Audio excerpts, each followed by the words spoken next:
my name's Ruth Dyson, and I was, at the time of the passing of the Sign Language Act, the minister who introduced it and took it through the House.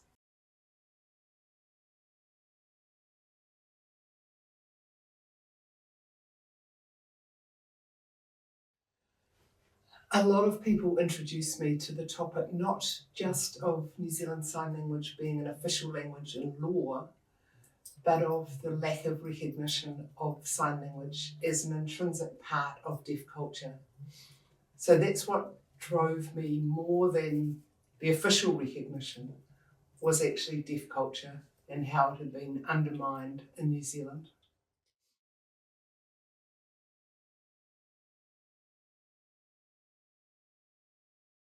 Well, my electorate, when I was first elected to Parliament, and in fact throughout my entire time in Parliament, had within it the Banesh Deaf Education Centre. So, of course, I got to know students and teachers and families. And from that, I really developed a strong understanding of deaf culture.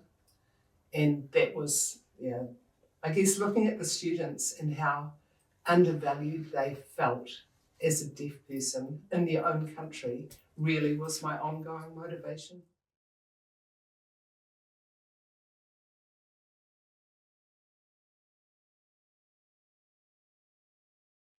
Well, it wasn't an organised group to start with, because really from my first time in Parliament, which was 1993, until I had recognition of sign language put in the New Zealand Labour Party manifesto, our policy, for the 1999 election.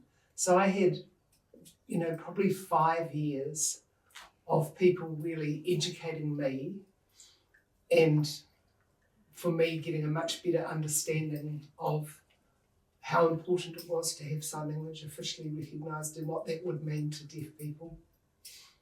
So I had lots of people in different parts of my work who educated me and supported me and advocated for sign language. Yeah, that's right. I went to an international deaf meeting that was held in Wellington, and there were a lot of government officials and members of Parliament there, or some members of Parliament and government officials, and they wanted to know how to get sign language recognised in their country. And it was really quite a hard thing to explain, how it has to be a cumulative process of education, of hearing people.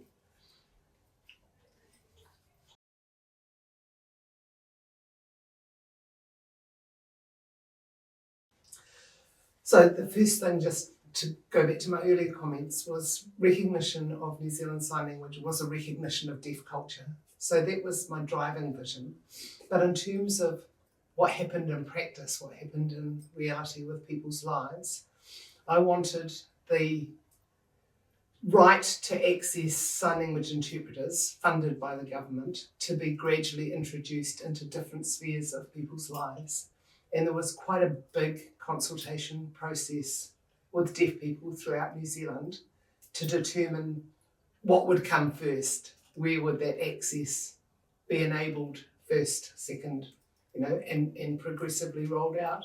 So my vision was that deaf people would be able to go through the legal system or go through the health system, whether doctor or hospital, through public information, through broadcasting, different spheres of their life, that they would have the right, the legal right, to have a funded interpreter. And then, of course, I also wanted things like Parliament to have ongoing interpreters. It really made me very frustrated that deaf people felt quite alienated from the political system in New Zealand. A lot of people do. But for deaf people, it was primarily because they couldn't follow what was going on because it wasn't in their language. So some of those things have happened and some haven't. Yeah. So the Prime Minister's press conference that she or he does every week now has sign language interpreters as a matter of course. Yeah. Just going back to your question though, I hadn't really thought about how inaccessible Parliament was until we made it accessible for deaf people through the select committee process of the Sign Language Bill. So the entire select committee proceedings was by with interpreters or videos or, you know, all sorts of formats that hadn't been available before.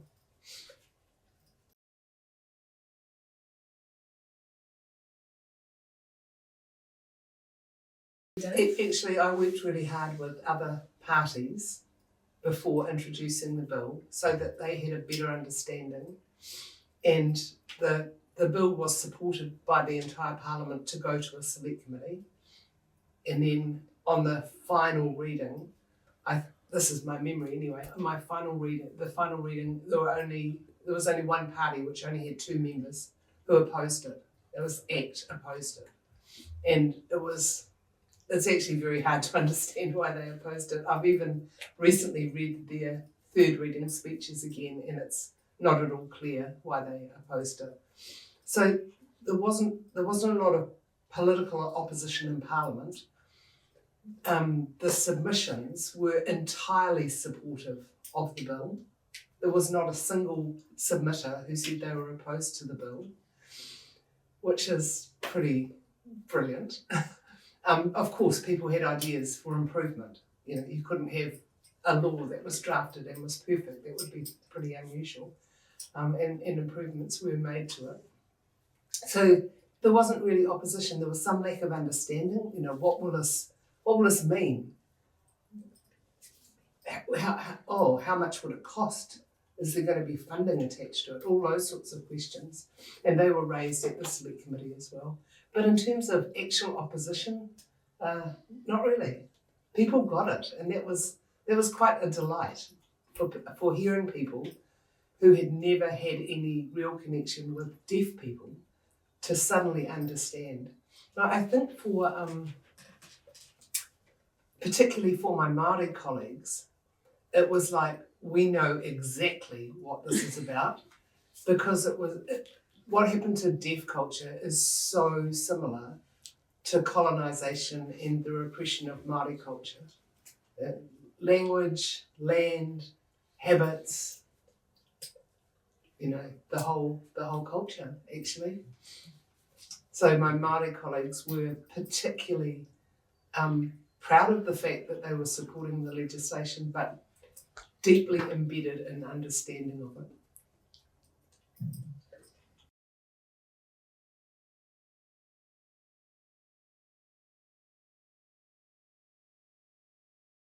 So the legislation itself was drafted through the Office for Disability Issues and the Ministry for Justice. The Justice Ministry is in charge of language legislation, so that's why they were involved, but the Office for Disability Issues drove it.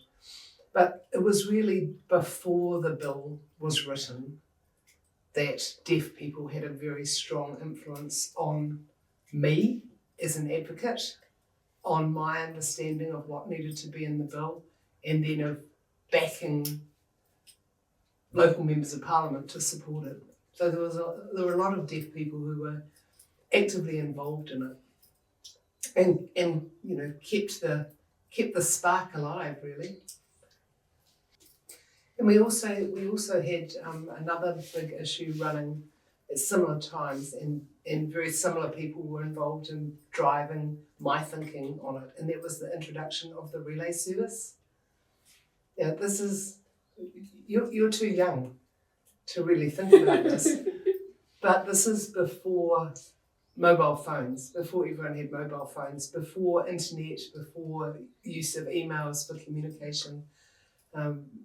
Things were different then. So people either used the phone for connection or they didn't, and deaf people didn't have much luck using an ordinary telephone. So the relay service was quite a breakthrough in that communication. So a very similar group of people drove my understanding and thinking on that. That makes sense, yeah. It didn't require a law change, but it did require us in government to require the telecommunications companies to pay for it, which was the big argument. A lot of people thought that if deaf people had an additional service, they should pay for it. But actually, they were just getting a phone service like everyone else had.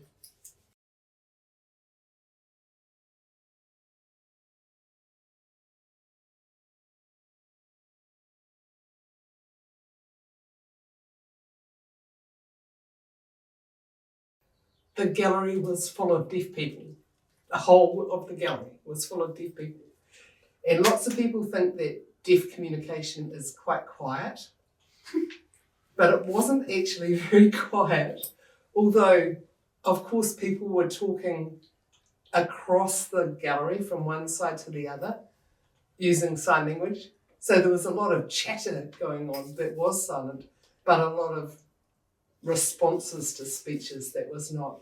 So just having the whole of the gallery with deaf people was extraordinary. It was just amazing. It never happened before. Yeah. I hope it will happen again. Especially because nearly the whole of Parliament voted for it. You know, it's quite unusual. I've had other legislation where that's happened as well, but it is not common for every party or nearly every party to vote for a bill.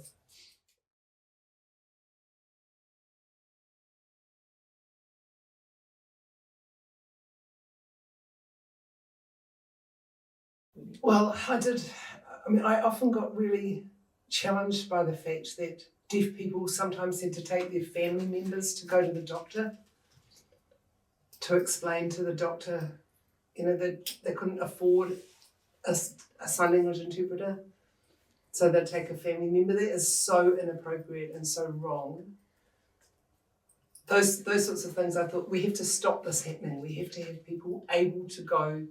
Medical was one of my primary drivers because I just thought it was terrible for people to take their mum or their sister or whatever to interpret for them. So I hoped, and the law was the other area.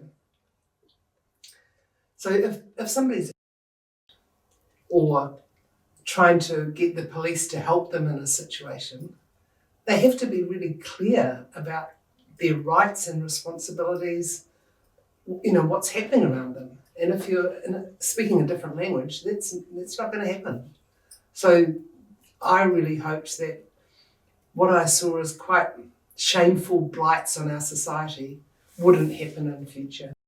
The other thing is that you've just reflected it in comments you made, that deaf people would be really proud of their culture and their language.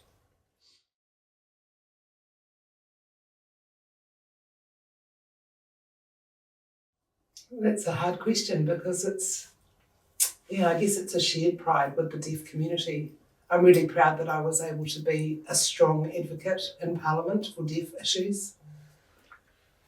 That was a privilege, actually, that I was in that position. And I had amazing support from the deaf community, throughout the country. Individuals, the Deaf Club in Canterbury. I'm quite biased because I'm from Christchurch. Deaf Association. So all sorts of organisations and individuals who supported me. I was really proud to be their voice in Parliament.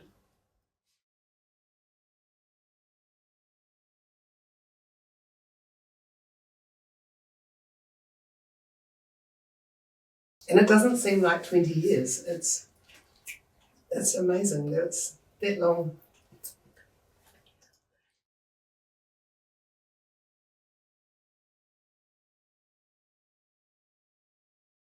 I still think that we don't have enough interpreters. I remember when I was still in Parliament that the Speaker asked for my advice because the interpreters that we had all the time during Parliament sitting, so that's quite long hours, but we had interpreters for all of Parliament. They had told the Speaker that the community was missing out on interpreters because they didn't have enough to service Parliament for those long hours and the community. So I think we don't have enough interpreters, and that would be a really good thing to fix. I'm still quite challenged by the fact that interpreters can only get their qualification in Auckland. Auckland's really expensive and it's quite hard for people to move there. I think Christchurch would be an ideal place to have another sign language interpreter training. But, that's somebody else's job to promote now, although I'm happy to help. There are still lots of, it's not automatic for interpreters, and I think it should be after 20 years, it should be basically automatic that interpreter services are provided, and that's certainly not the case. New technology's made it a lot easier, so videoing interviews or conversations so the interpreter doesn't have to be in the same room is really helpful for people who live in isolated areas, rural communities. That's been a big step forward. So it's not just the sign language bill, it's the advance in technology, other understandings that I think has been really helpful.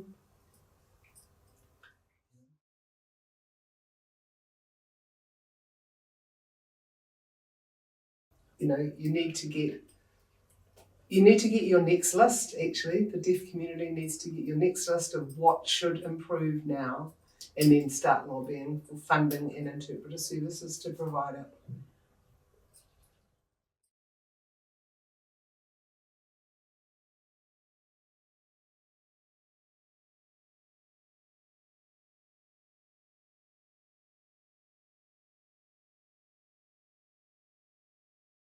No, I don't think New Zealanders do, to be honest. The fact that we're having a debate in Parliament right now about whether English should be an official language is a bit of a recognition of how poorly informed people are about what an official language means and the status it holds. But I know that children going through school now do a lot of signing because sign language is an official language. So, generations as they come through will be better educated on sign language and will understand that it's part of New Zealand, that it is an official language. My generation, it's too much of a challenge to educate the older ones, I think, on everything. But the young ones coming through will understand it much better.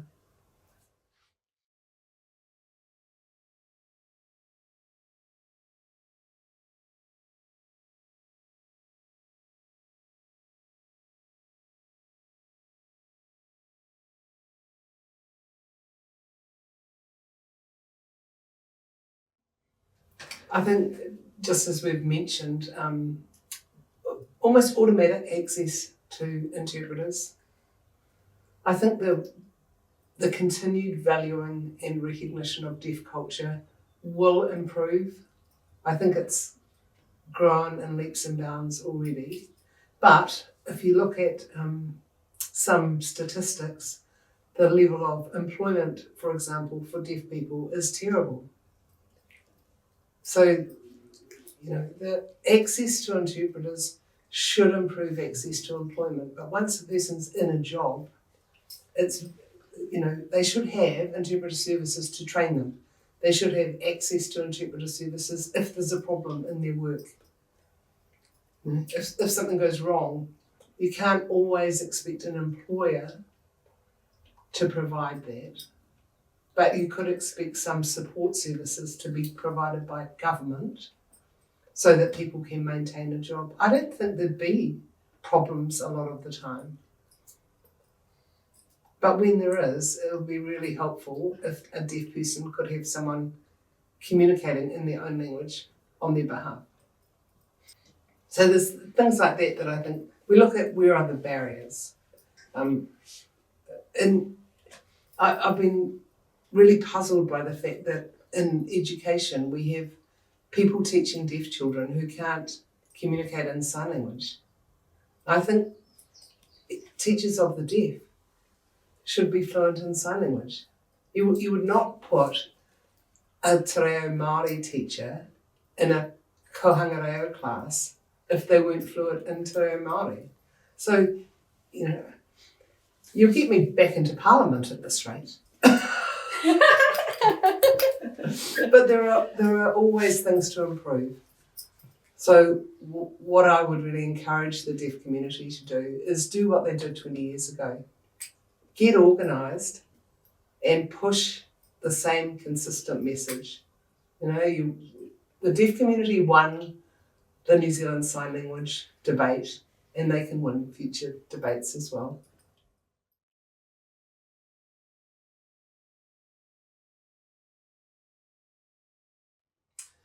It was part of that consultation that we talked about earlier that the deaf community drove the thinking on what should come first, what should come second.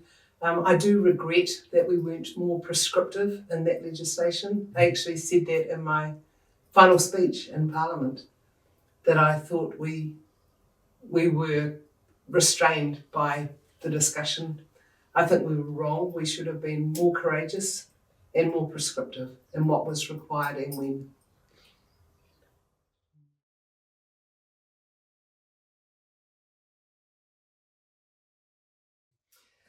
Well, in theory, it is the government's responsibility through the Ministry of Justice to ensure that the intent and specifics of the Sign Language Act are implemented. Otherwise, someone is breaking the law. So it's really the responsibility of government to make sure that their laws are followed, and the Ministry of Justice is responsible for this act. But in reality, the deaf community are the only people who are going to raise issues of concern. And I don't think they should limit themselves to what's in the legislation. They should say that was the first step, but 20 years on, it's time for the next step. Or steps, actually, more than one.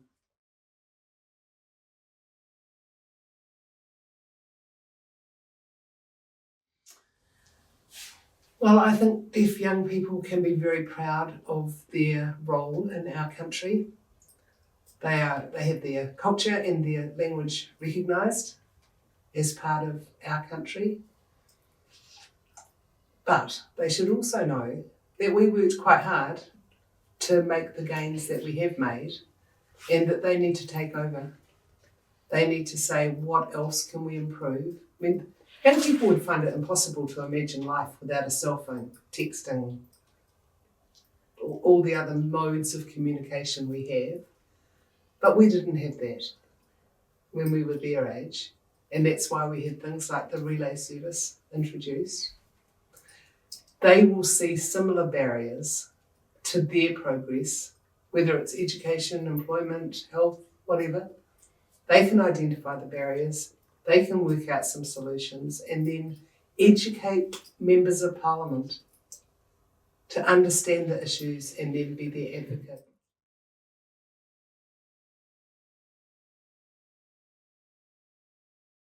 It's their future.